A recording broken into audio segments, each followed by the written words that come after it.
Good afternoon, everybody, and welcome to Lunch and Learn. Hooray. I forgot, Joy mentioned that no one can actually hear the noise anyway, so it's a shame. That means that every single week when we do this, everyone thinks that I'm just sitting in front of an empty crowd. But there we go, we've actually got millions of people on Zoom today. So welcome to one and all. Welcome to everyone watching on Facebook. Here we go with Lunch and Learn for another week. Ladies and gentlemen, it is Parshat. It is Parshat Devarim. It is the start of the final book of the Torah. You know what that means, guys? If we're into the final book of the Torah, it means it's going to be Rosh Hashanah and Simchat Torah very, very soon. We are a couple of months away from Simchat Torah, which means we're a bit less than that away from Rosh Hashanah. But there we go. The book of Devarim covers the last 36 days of Moshe Rabbeinu's life. And in the last few weeks of his lifetime, he is preparing the children of Israel for life in Eretz Yisrael. As we know, he's not going to be able to go in with them. And so he wants to get them ready. It's the big pep talk. It's the final showdown before he sends them on their way into the land to fend for themselves. And fending for themselves means a lot of different things. There's going to be a lot of new mitzvot that they're going to have to do. Such as growing their own food. They haven't had to grow their own food. They've been living on manna all of this time. And so he is getting them ready for all of the different things that are going to be relevant. How the flow of history and how the flow of society can go if they do the right things, and how it may go if they do the wrong things. He actually starts off in this week's parsha by reminding them of some of the mistakes that they've made over the last 40 years. For example, talking about the decision to send spies in to scout the land of Israel, which actually, what's the word? Provoked, which actually activated, which actually caused them to have to spend those 40 years in the desert. As you remember, said on a few occasions, it was supposed to be a very swift, brisk process to get to the actual land, but they ended up making that mistake, and that cost them 38 years extra in the desert. He actually skips over 38 years of history and chooses to focus on things that happen at the beginning, things that happen in the end, much in the way that the Torah does anyway. And he mentions the battles that they have won so far, battling Sichon and Og. Talks about the decision that we read about recently for Reuven, Gad, and half of the tribe of Manasseh, who are going to be staying on the other side of the Jordan River. So Devarim really paves the way now, guys. The home stretch, going through all of the different societal implications that are going to come their way as they settle into life in the land of Israel. And that all starts in this week's parasha. Incidentally, or tangentially, maybe perhaps, not coincidentally, the focus on the decision for the scout, the focus on the scouts, the spies, bringing back the negative report, which prompted the 40-year punishment. It's famously recorded in the Talmud that the night on which everybody started to panic was Tisha B'Av. And it's no coincidence that Parashat Devarim, therefore, is read in such close proximity to Tisha B'Av. Tisha B'Av, the fast of the 9th of Av, will be on Sunday, Saturday night, leading into Sunday. The Rabbi will be circulating all of the different things that we need to know to be able to navigate starting Tisha B'Av on Saturday night and leading into Sunday. There's going to be a very busy program over Sunday. You should be able to access everything online if you're not able to be there in person. The Kinot readings that we do for most of Sunday morning will be streamed here to the YouTube channel. So lots of opportunity to get involved. It's not a happy day, it's our saddest day. It's a day of reflection, it's a day of contemplation. It can be hard hitting, but quite rewarding. and engaging and interesting. So do feel free to tune in at any point during the Tisha B'Av program on Sunday. And that's all for our summary. Any comments or questions before moving on to Pirkei Avot? Rita? Yeah, hi. I Paul. read a very interesting article about what if we have Jerusalem, which we're now able to go to, and if we have the area where the temple was, what we actually don't have is the will to build a new temple. And if, therefore, what we're actually not celebrating, the days that are coming where we're so sad, are actually not quite right anymore, because we actually have got Jerusalem. And if the money was there, and if we could, if the will was there, we could actually rebuild the temple. And so those days that we were unable to get there, yes, certainly. But there is a whole sort of little bit of thinking going on there that maybe it's not inappropriate, but just a bit different now. We really don't need those days. Actually, what we need is let's get on with it and build a temple, which is what we're all trying to do. There had to be certain conditions before the temple was built. Yeah. Is that not right? Where was the article? I think it was out of Lord Sax's office. I haven't read it. I think it was out of Jonathan Sax's office. So I'll try and find. I've got this that I printed off. His ceremony and celebration. I haven't had a chance to read it yet. Yeah, no, it may or may not be there. I'm not quite sure. I'm now of an age where I'm allowed to forget whether I read it. Well, I print off all of his stuff. I like to stay abreast of it so that if you ask me a question from it, I might know what it's talking about. But I haven't had a chance to read this week's yet, so so hopefully I'll get there. But does it make any sense to you, the comment? So I mean, it doesn't make sense that we could go and build the temple now if we wanted to. There's it's not as straightforward as that. And actually we had the temple in our hands. That was what happened in the 6-Day War, 1967. Indeed, I was there. I can't. What, you were fighting in Israel at the time? I was in Israel, and about a week after we got to Jerusalem, I went with some soldiers, and I was actually in Jerusalem, not fighting, that's for sure. But it was went through the little hole to get into the thing, and look, this is the wall. The wall as we see it now is a huge, area that people can go in and see. But when they first got it, it was nothing like that. You were there? Very blessed to be there. Were you actually in Israel during the 6-Day War, or you went out immediately after? Immediately, yeah. The week after I went out. Wow. Guys, yeah. We've got a VIP in our midst. There were still bodies everywhere. It was really, the fighting in Khan Yunis and around there, Gaza and all those sort of places were quite horrendous. And I went out with somebody who drives tanks. Wow, that's incredible. So just to recap to everybody watching on Facebook and YouTube, because Joy reminded me that no one could hear. Paul was saying, first of all, that he was in Israel, in Jerusalem, at the end of the 6-Day War, and he was standing at the Western Wall days after it being captured, which is just mind-bogglingly impressive. So before I get on to the other thing that Paul was saying, I remember when actually no, I won't. Paul was saying we've got Jerusalem now. We could build the temple. It's just that we don't have the will. We've got the means. We've got the finance. Everything is there, ready for us to build it. We just haven't built it.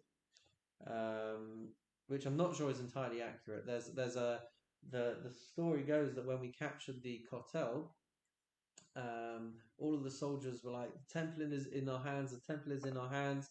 Rav Goren, who was the rabbi of the IDF, came along with a shofar. He was blowing the shofar there on the Temple Mount. They had the option. They could tear down everything that was there. And he huskened and said that we're not able to do that. We're not able to tear down the temple, the mosques. And that is why the decision was never made for that to be able to happen.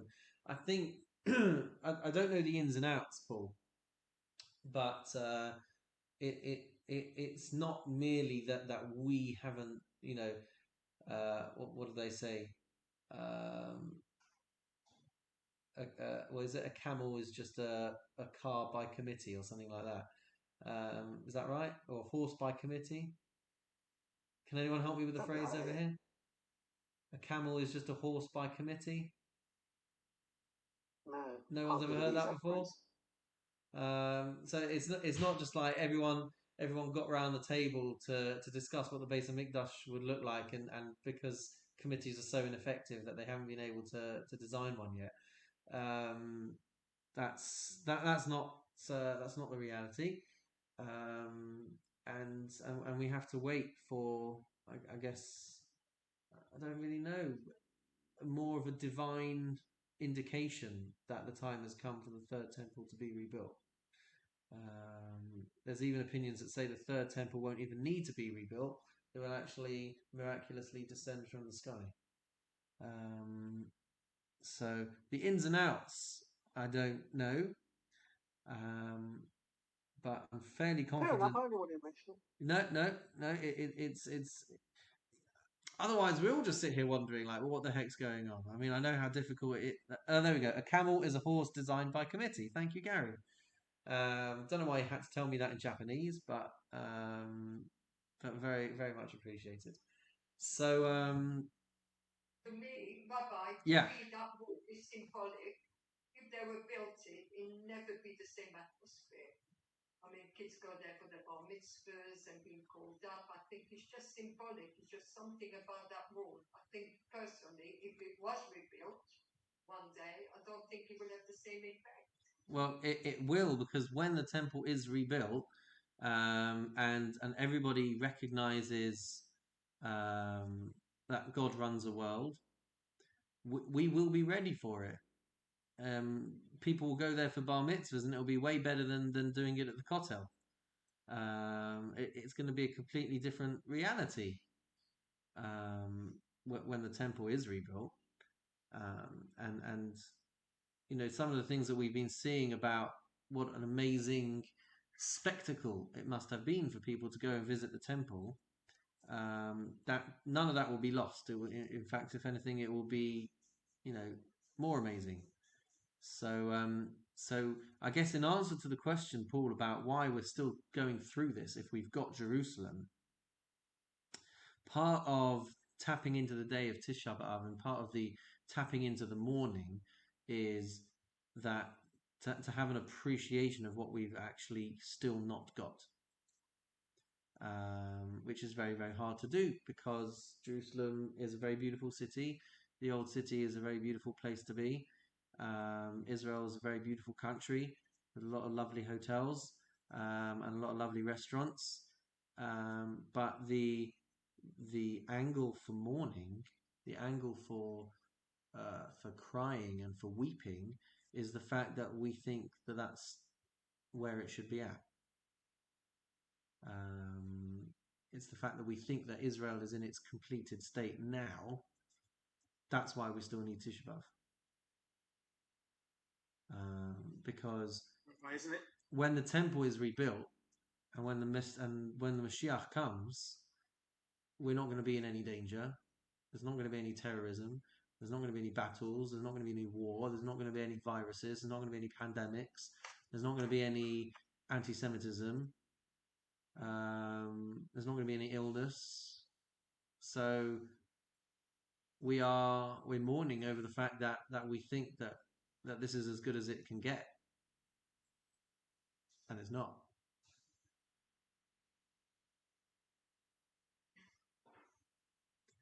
Great. Yeah, and the if we can't if we can't weep and mourn over that, then we can mourn and weep over the fact that we don't understand what that means. Um, so it still has its place because either we feel the void or the gulf between where we are now and what we have then. So we're either mourning over feeling that, or we're mourning over not feeling that. But either way, that's why we need Tisha B'Av. Gary, what were you going to say?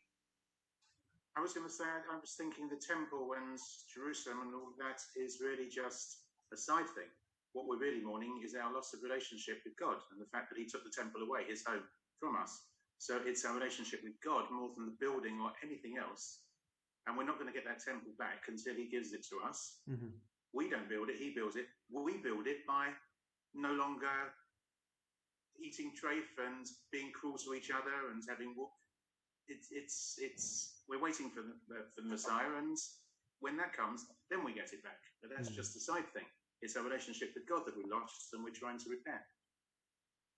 A beautiful point as well. No one on Facebook or YouTube heard it. Gary was saying that.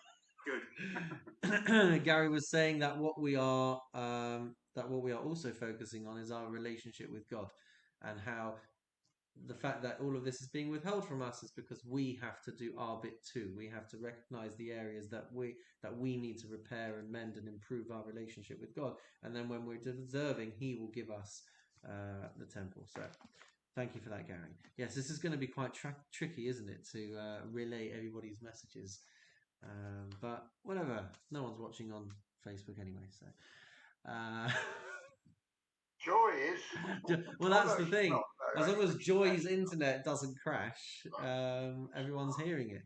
Okay, so here we go, guys. Pirkei Avot. We are going to be doing Mishnah 14. On the screen, it is Mishnah 11. And we're still in the fours. I'll spotlight myself for everyone so you can see on the screen. Would anybody please like to read the Mishnah for today? I'll start. There are 4 kinds of temperaments: easy to become angry and easy to be appeased. His gain disappears in his loss. Hard to become angry and hard to be appeased. His loss disappears in his gain. Hard to become angry and easy to be appeased. A pious person, easy to become angry and hard to be appeased. A wicked person. Thank you very much, Peter. So we've got Arba Midot Bedeot. There are 4 kinds of temperament. We're going to be focusing on the reaction to adversity and to the handling of anger. And so the Mishnah is telling us that there are 4 different types of temperament, 4 different ways in which we react to external stimuli. As we've said before, anger is one of the only traits, if not the only trait, that we really have to tame completely. A lot of times we say we have to reach a golden mean, a golden median in the way that we approach life. We've talked about this before in terms of generosity versus stinginess. You can't be completely stingy, but neither can you be completely generous in that you give everything of yours away. You have to find a happy middle ground. Anger is the one trait that we're taught where there's really no place for it. You know, except in extremely exceptional circumstances, we should never be getting angry. And we've discussed sources in the past that talk about what a curse anger can be to a person's life. And so we really have to work very hard across our lifetimes to be able to tame the beast, because otherwise life can be unbearable if you are an angry person. Now it's interesting because it doesn't say that there are 4 types of people, that there is an angry person, a slightly angry person, a non-angry person. It says that there are 4 types of temperament. And perhaps this is because fundamentally we believe that it is possible to change your temperament. If we were to say there are 4 types of people, you got one guy who's ridiculously angry all of the time. He always walks around with a frown on his face. He's grumpy, he's moody. You can't talk to the guy. So then we would say, well, okay, that's how he's built. That's how he is. You can't change what you can't change. If you don't like it, lump it. This is who I am. I can't change, and then I don't have to be responsible for anything that I do in my fit of anger. I don't have to be responsible or held accountable for what I say, for what I do, for how I treat people. So that's who I am. I'm an angry person. I'm hard to. I'm easy to get angry, and I'm hard to calm down afterwards. That's just who I am. So the Mishnah already starts off by telling us you don't get out of it that easily. There are different types of temperament, and sometimes you are more, or very often, you can be more drawn towards the worst types of temperament, but it's all within our remit and it's all within our power to change. So, those are just some starting points there of of this Mishnah. Just another piece as well. There's a famous statement, famous quote from the Midrash. In Hebrew, it says, "Adam nikar bekiso, bekoso, uvekaaso." A person's character can be determined through their kiso, which is their wallet, their attitude to Mishnah, their attitude to money, which in the previous Mishnah we talked about with what's mine is yours, what's yours is mine, what's mine is his, yeah. So a person's character can be determined through his wallet, his attitude to giving, bekoso, through his cup, which is their behavior when they've had a bit too much to drink and they let their guard down. What are they really like when you peel away the layers?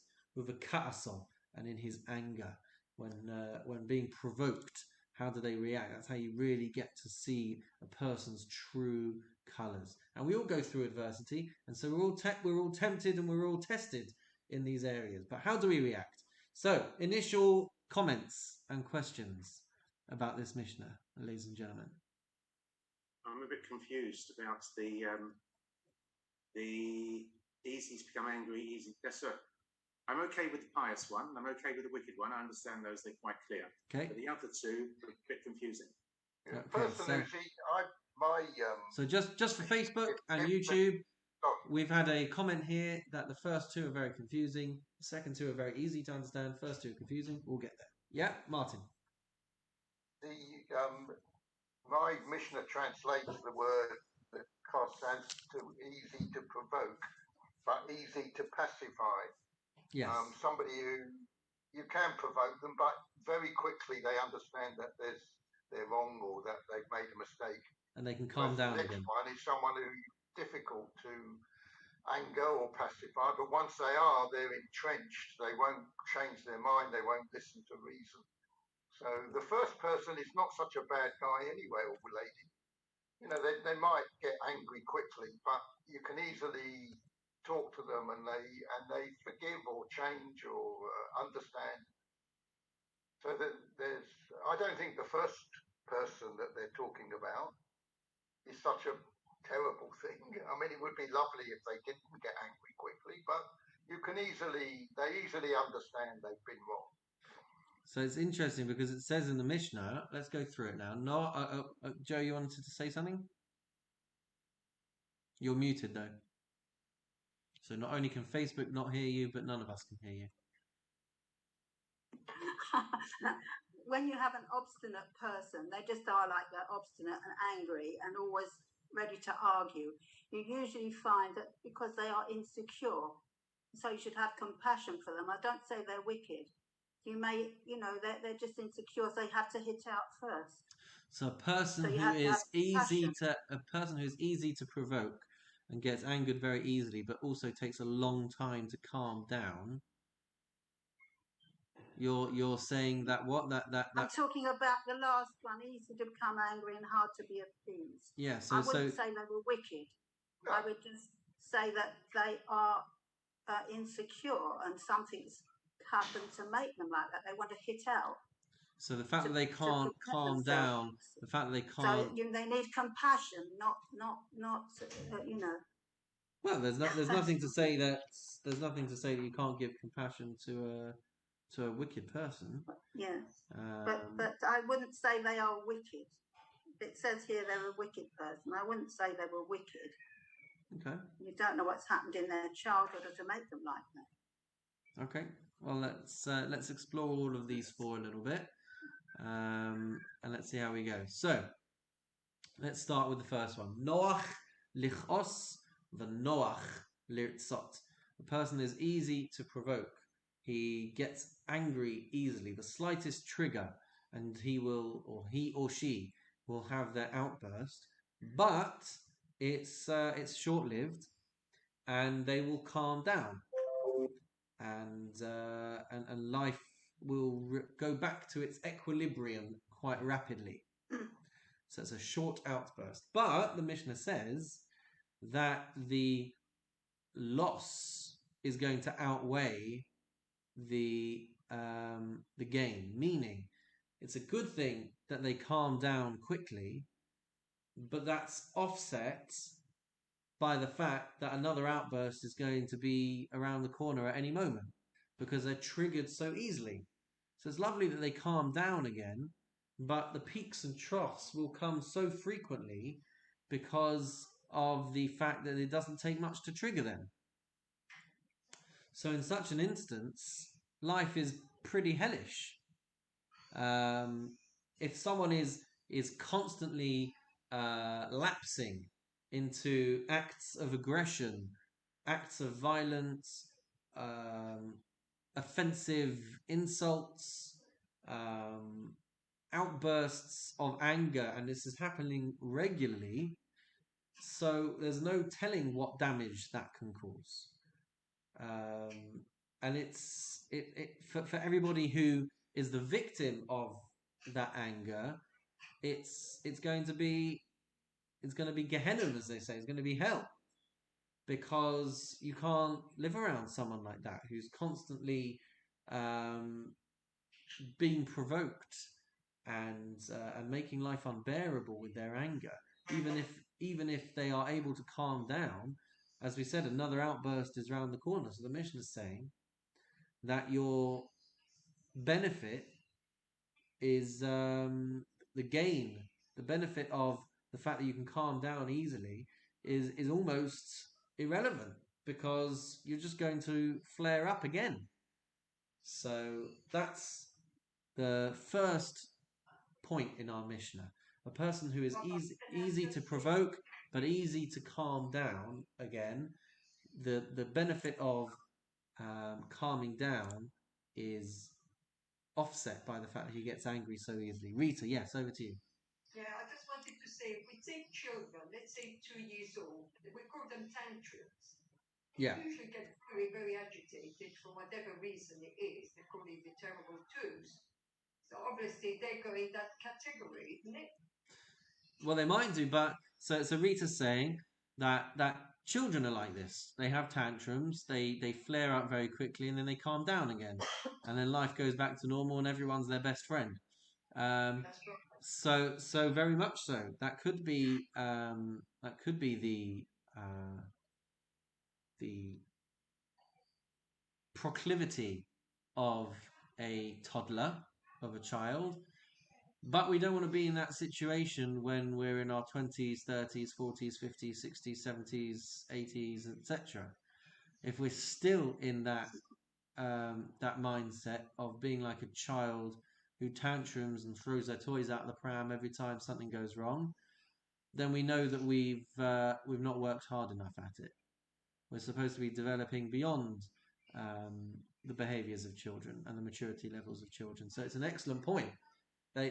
We can't fault them for it. As we said, all of these temperaments in many ways are understandable, and in many ways will be subject to the upbringing, the surroundings, the triggers, the temptations. Psychologically, these things all make sense, and these things may manifest in our psyche at different times. But we have to understand the cost of being easily provoked. The cost of being easily provoked is that you can often say the wrong thing, and you can often make a scene, and you can cause people harm, and you can cause people damage. So we have to learn to manage our temperament, and we have to learn to grow beyond a 2-year-old's temper tantrums. And if we don't, then we make life very difficult for everybody around us. So that's the first one. The second one says the Mishnah, kasher lichos v'kasher lirtzot. It takes a lot to get this person angry, but when they do, boy, is it hard for them to calm down afterwards. They can be so calm, they can be so stable, their equilibrium can be so balanced. But if there is that trigger or that culmination or combination of triggers, then the way in which they explode could last a heck of a long time. In such an instance, though, the Mishnah says, his loss disappears in his gain. It's far better the fact that in general this person is very placid and calm and easy to be around. The fact that they're able to be like that most of the time, yes, fine. If they're really, really pushed to the very, very edge, then it's very, very uncomfortable to be around. But generally speaking, they are able to rein it in. So in such an instance, the Mishnah says there's more to be gained by being generally calm than there is then that will trump how difficult it might be for them to calm down afterwards. So comments or questions on that particular one? This one I find a bit more difficult than the first. Yeah.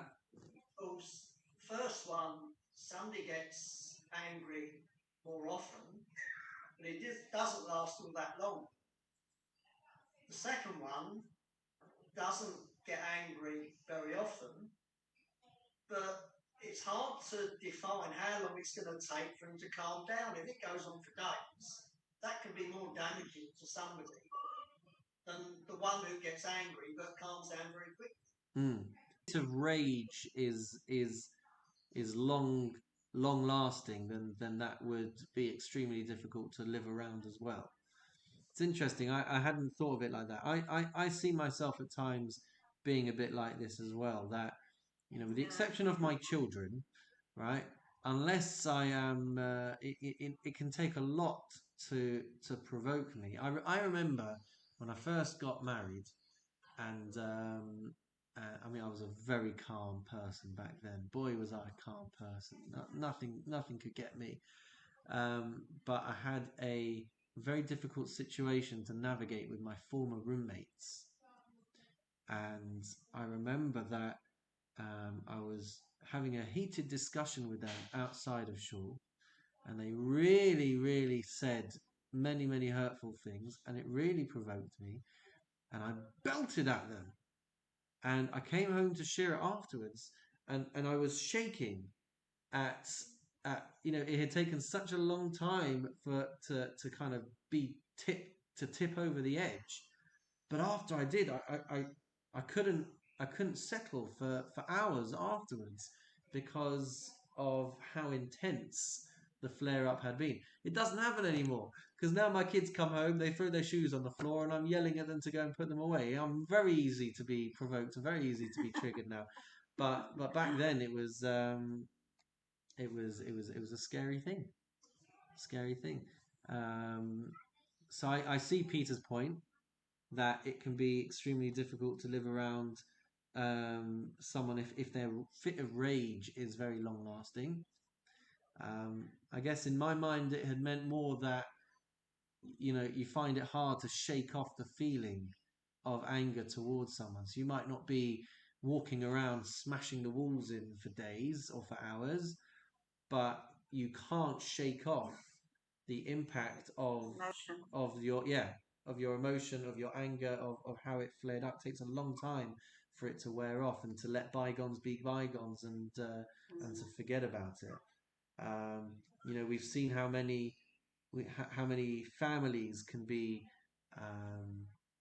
destroyed, damaged forevermore on account of harboring grudges and resentment and anger towards people for something that may have happened a long time ago. And if you don't shake it off, if you don't find a point of resolution, then life will never be the same again.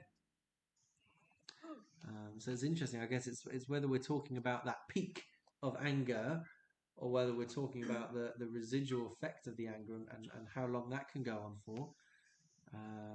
So yeah, I can see how there would be different ways of looking at this and what it means on a practical basis. So thank you for that, Peter.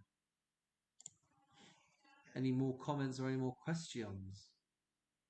I was just going to comment. There's an awful lot about anger in Pirkei Avot. Several of the Pirks mention anger. Yeah. Like who is mighty? He who controls his passions. Well, that's one. Yeah. You know, there's quite a lot on anger, so it must be important. There are sources in the Talmud that that correlate anger with worshipping of idols. You know, say a person With who what? worshipping idols, avodah zarah. A person who Bad. is angry is like an idol worshipper. A person who gets angry, all forms of Gehenna, all forms of hell rule over someone who gets angry.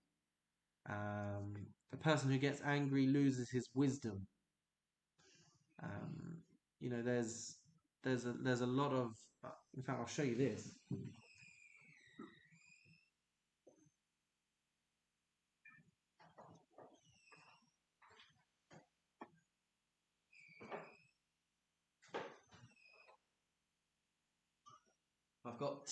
I've got two books here, equivalent of self-help books on managing and controlling one's anger. I actually got a third one which is thinner than this, but that's one of them. And this first chunk of the book goes through many different sources and many different quotes from different places about how damaging anger can be. And this is the second one. This one's even thicker, which is also about anger. I haven't gone through it yet. I'm too angry to even open it. But here as well, I'm guessing would also be a lot of things to say on how bad anger really is and how it can ruin our lives. So there you go. Self-help books on anger, even in the Jewish literature. Why was I saying all that? Yeah, because it's really bad. It's really bad. I just commented Yeah. that there was a lot of anger in Pirkei Avot. That's it. I'm so angry at you for commenting on that, Joe. So then the third one is kasher lichos v'noach lirtzot. A person is hard. It's difficult to provoke him or her. But when they are provoked, they will also calm down and, like water off a duck's back, they will calm down pretty easily afterwards in full control of their emotions. Now, it's in a couple of things that we have to pick up on here. Number one, the Mishnah doesn't say that a person who never, ever, ever gets angry, that's where we're going for, right? It's interesting, no? It doesn't say never, ever, ever, ever, ever get angry. It says that if you're going to get angry, make sure that it takes a lot, that you're hard to anger. That's what we're aiming for, that it's hard to make us angry. And that's because fundamentally, two things. Fundamentally, it's a human emotion which people have. And secondly, there are things for which it is appropriate to get angry. We are taught that we should hate the sin and not the sinner. Right? When we see someone doing something wrong, it should stir an emotion inside of us. If we see somebody creating a chilul Hashem, setting a bad example for the Jewish people, so we should feel anger. We should feel something inside of us. If we're emotionally dead to wrongdoing, that's not a good place to be. We are supposed to feel something when people behave inappropriately, when people behave badly, when wrong is being committed in our surroundings, in our society, in our community, in our home. We are supposed to take a stand. But the emotion that we show should come from a place of control.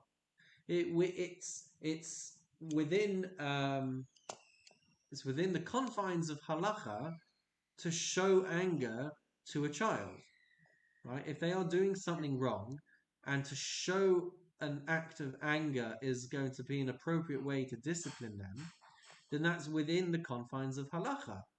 But when we show anger, when we raise our voice, when we hit our fist on the table, whatever it might be, to show that we're upset with the way that we're behaving, it's not supposed to come from a place of loss of control.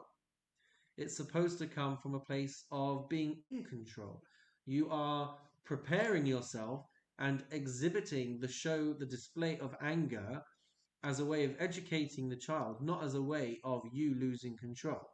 Now, I don't get this right 98% of the time, right? But a chassid does. A chassid does get it right 98% of the time. Someone who is in control of their anger and in control of their emotions will only show anger when they are prepped for it, and when it is needed, and when it is called for, and when you're doing it because you want to discipline or educate or show the right way, whatever that might, whatever it is that's causing for this display of anger. But it shouldn't be because you've lost control. So it's hard to become angry, which will mean like you may be feeling angry, right? But to demonstrate and display that anger comes from a place of control, comes from a place of restraint, not from a place of losing inhibitions. If you're doing it from a place of losing inhibitions, right, which is the easy to become angry part, right? We lose our inhibitions, we lose control, and the anger comes out. No, the Mishnah is saying it has to be hard to become angry. You might need to show anger, but it should be calculated. It should be thought out. It should be appropriate. It should be measured. It should be controlled. And the second point on this is that it doesn't call this person a tzaddik or a chacham. It doesn't call him a righteous person or a wise person. It uses the word here chassid. Right? A chassid is a pious person. A chassid is actually translated as someone who goes above and beyond the call of duty, or goes beyond the minimum expectation. They work harder as a chassid to do these things. We talked about the chassid last week as well. One who says mine is yours and yours is a chassid. Right? Same word here. You're a chassid. So you don't need to have payas, you don't need to have a beard, you don't need to have a strymel, you don't need to have a bekasha, you don't need to have a shapel, you don't need to have stockings, right? To be a chassid, you have to be someone who is difficult to be provoked, and when they are provoked, they're in control, and they're able to bring themselves back down after to a place of calm, serenity, and control. That's the attribute, the temperament of a chassid. So the flip side of that, the Mishnah says, though, a rasha is someone who is so easy to be provoked, and they are so difficult to calm down. It's really the worst of all of the traits. They can inflict a great deal of harm on themselves and on those close to them. They can be verbally abusive, if not worse. They can be dangerous. They can be volatile. And the Mishnah is saying we don't make excuses for bad behavior. But as Job was pointing out, you have to have compassion for these people as well. You have to work with them. And everybody is capable of changing their temperament. Everybody is capable of working on this. Yes, there are triggers. Yes, there are clearly causes and traumas that have led a person to this state. But first of all, we hold somebody accountable for damage which is caused in a state of anger. So if the worst types of violence and abuse verbal, emotional, sexual, neglect, whatever it might be, if that is happening by a person, we don't just turn around and say, well, they're not accountable for it because you don't know what childhood they had, you don't know what they've had to deal with in life. That's not what we say. A person is accountable. Yes, they need to be counseled. Yes, they need to receive compassion. They need to receive support. They need to receive a lot of things. They need a lot of help to pull them back from this dark precipice. But we don't turn around and say that this person is not a rusher just because they've had a bad upbringing, they've had a bad lot in life. Everybody is able to work on these things. If you really can't control yourself, you could just go and lock yourself away, go and live on your own, and do what you need to do in your own comfort. If you're around other people, then we can't excuse a person's wickedness just because they've had a difficult upbringing. We can't sweep it under the carpet, pretend like it's not there, try and excuse it, say, oh, it's not that bad, he's had a hard day at the office, give him a break. No. If a person is in this kind of predicament, they have to get help. They have to try and help themselves. They have to put themselves in an environment where they're not going to have those outbursts and damage and wound and abuse other people if they are so easy to be triggered. It's a very important thing that we're saying over here. Yeah, there Rita. are anger management courses now, aren't there? There are anger management courses. Yes. And self-help books and all the rest of it. And if a person does criminal damage, then there are legal consequences, aren't there?